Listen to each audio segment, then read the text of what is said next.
Assalamualaikum warahmatullahi wabarakatuh. Alhamdulillah. Selamat malam para sedulur-sedulur yang saya cintai. Jumpa lagi di kanal YouTube-nya Pak Degun. Oke para sedulur, jadi pasca pilkada serentak di tahun 2024 ini, sepertinya kita semua sudah bisa mengira-ngira ya teman-teman, dari hasil-hasil yang mulai saat ini dalam proses ya teman-teman, baik dari itu hitungan real count dari KPU ataupun kemudian hasil survei-survei dari lembaga survei yang berupa quick count, hitung cepat. Nah teman-teman, saat ini banyak kemudian orang berpendapat bahwasanya Partai Demokrasi Indonesia Perjuangan dalam kondisi kritis, dalam kondisi krisis, dalam kondisi terendah dalam sejarah perpolitikannya di Indonesia teman-teman. Kenapa kemudian orang-orang berpendapat seperti itu? Karena kemudian Partai Demokrasi Indonesia Perjuangan diperkirakan ya, asumsinya ini akan kalah ya, diperkirakan akan kalah di beberapa wilayah di Pulau Jawa. Sedangkan Pulau Jawa sendiri seperti yang kita tahu adalah pulau yang merupakan jumlah penduduknya terbanyak dan terpadat dibandingkan dengan pulau-pulau lain yang ada kemudian di wilayah Indonesia. Dan bahkan diberitakan kalau kemudian ada, sekalipun ada sampai ada pemilu ataupun pilpres, pihak ataupun partai yang bisa memenangi 2 atau 3 daripada wilayah di Pulau Jawa itu sepertinya sudah bisa memenangkan kontestasi pemilu atau bahkan pilpres yang terjadi setiap fase 5 tahunan sekali. Artinya Pulau Jawa sendiri sangat vital sekali karena memang hampir kemudian sebagian besar pemilih yang ada di wilayah Indonesia itu terkumpul ya, terkonsentrasi di Pulau Jawa. Dan di sini kemudian calon-calon daripada Partai Demokrasi Indonesia Perjuangan sepertinya bertumbangan ya, di Jawa Timur, di Jawa Tengah, di Provinsi Banten, dan juga di daerah Jawa Barat. Nah ini teman-teman, yang tersisa cuma DKI Jakarta teman-teman. Nah tapi kemudian sepertinya kalau kita lihat itu sekedar sebetulnya pemilihan gubernur dan wakil gubernur saja sebetulnya, pilkada di wilayah provinsi gitu, tingkatan provinsi. Tapi kalau kemudian kita lihat ke bawah, sebetulnya kan pilkadanya ini bukan cuma di provinsi gitu kan, bukan cuma sekedar pemilihan gubernur dan wakil gubernur, tapi juga kemudian pilkada di wilayah kabupaten dan kota. Dan kenyataannya bahwasanya sekalipun kemudian PDI ini kemudian wakil-wakilnya kemudian di pilkada gubernur gitu kan, pilkada di provinsi banyak kemudian yang diperkirakan akan kalah berdasarkan hitungan sementara. Tapi kenyataannya kemudian kita bisa lihat bahwasanya sebetulnya PDIP di tingkatan pilkada kabupaten dan kota banyak yang kemudian memenangkan kader-kadernya, seperti yang kita lihat kemudian taruh kata contohnya di Provinsi Jawa Timur teman-teman, calonnya Partai Demokrasi Indonesia Perjuangan Ibu Tri Risma hari ini ya teman-teman, sebenarnya kalah ya dari pasangan yang kemudian didukung oleh Koalisi Indonesia Maju, yaitu Khofifah Indar Parawangsa dan Emil Dardak, yang tentunya juga mereka ini mendapat dukungan endorse langsung dari mantan Presiden Indonesia, Kim plus mantan Presiden Indonesia yaitu Joko Widodo.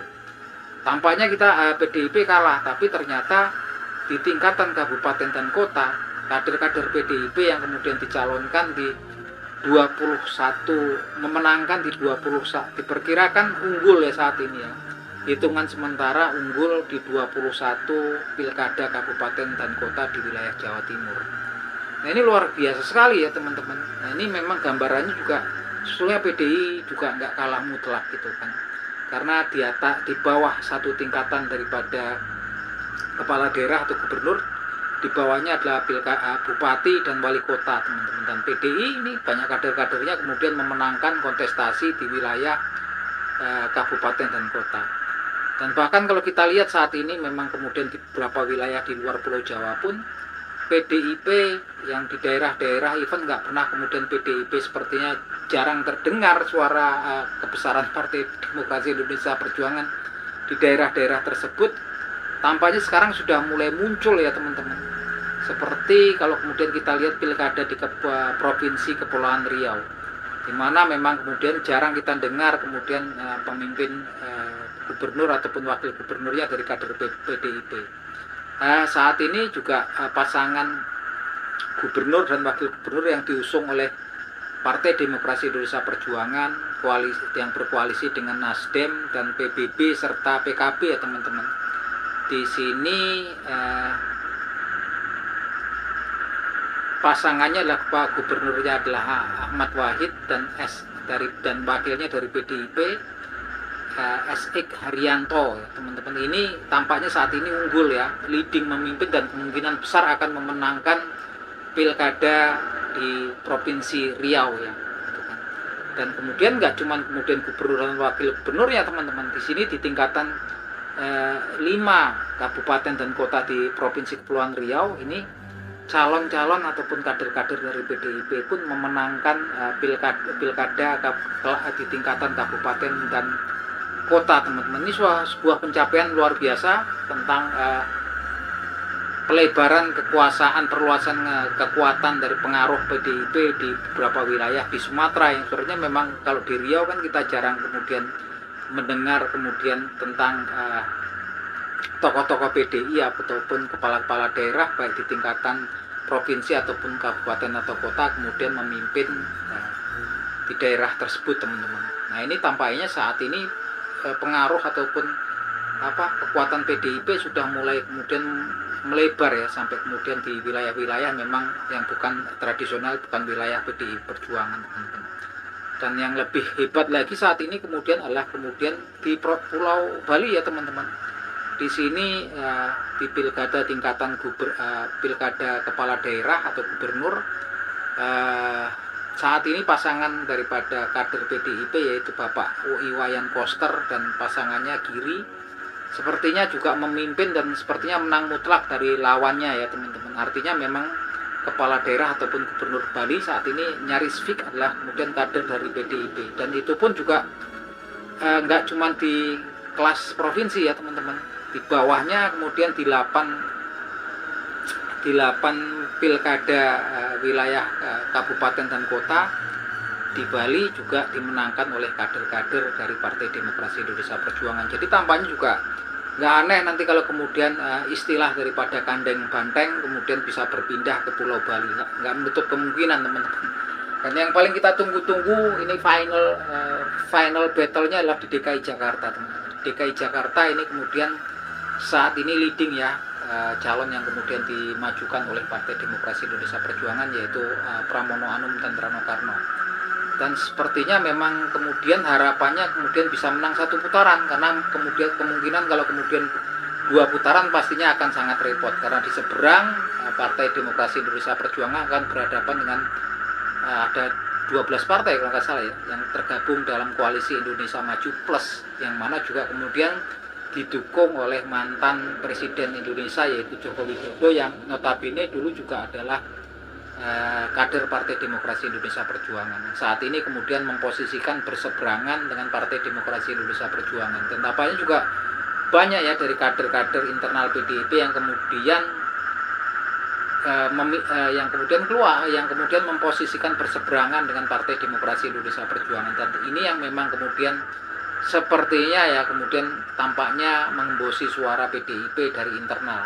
Dan tampaknya memang PDIP saat ini kemudian mulai mengevaluasi tokoh-tokoh yang seperti itu, dan tampaknya juga mulai bersikap tegas, karena memang kalau kemudian nggak seperti itu, nggak ditindak tegas ya di internal partai ya pastinya juga repot, akan menimbulkan kerusakan dari internal teman-teman. Nah ini teman-teman, kalau di DKI Jakarta kemudian pasangan PDIP kemudian bisa menang, dan kemungkinan menangnya sangat besar karena kemudian di sini ada kemudian sosok Anies Baswedan dan para simpatisannya yang kemudian disebut sebagai anak abah bertekad untuk berjuang habis untuk mendukung calon yang diajukan oleh Partai Demokrasi Indonesia Perjuangan di Pilkada DKI Jakarta.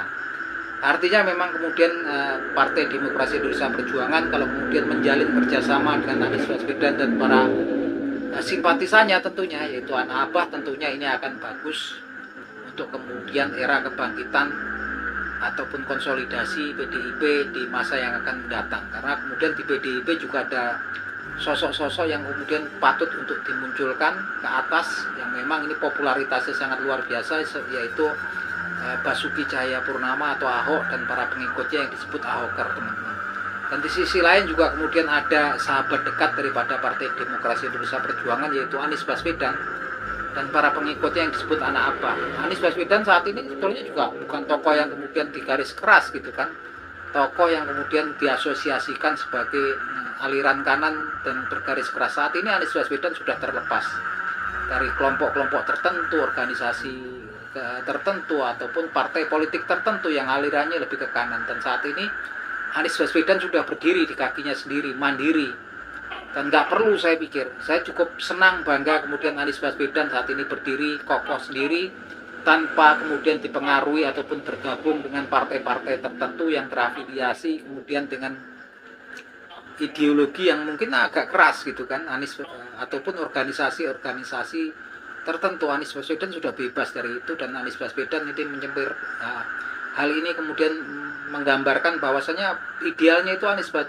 Baswedan dengan basic pendidikannya gitu kan, basic ilmu pengetahuannya, basic ketokohannya, dia cocok sebagai tokoh yang kemudian berdiri di tengah-tengah di antara kaum nasionalis dan religius. Dan Anies Baswedan saya pikir nggak perlu lagi dan nggak akan pernah lagi kemudian bergabung dengan partai-partai tertentu ataupun kelompok-kelompok tertentu yang tentunya Anies Baswedan sendiri sudah mengalami bahwasanya ketika nggak diperlukan juga akhirnya sepertinya disingkirkan gitu aja gitu kan teman-teman.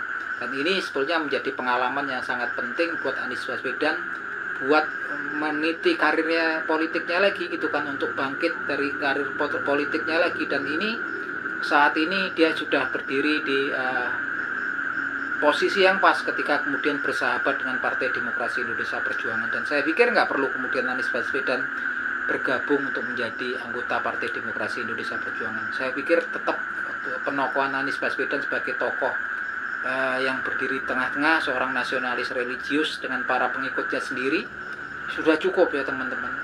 Nah ini suatu faktor yang kuat kemudian untuk PDIP butuh Anies Baswedan, dan Anies Baswedan pun saya pikir juga membutuhkan PDIP.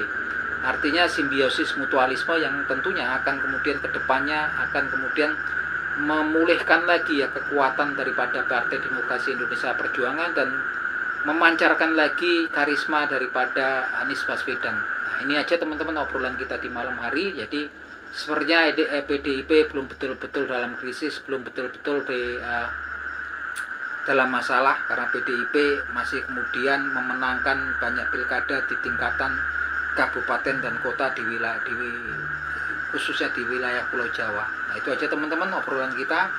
Salam seduluran.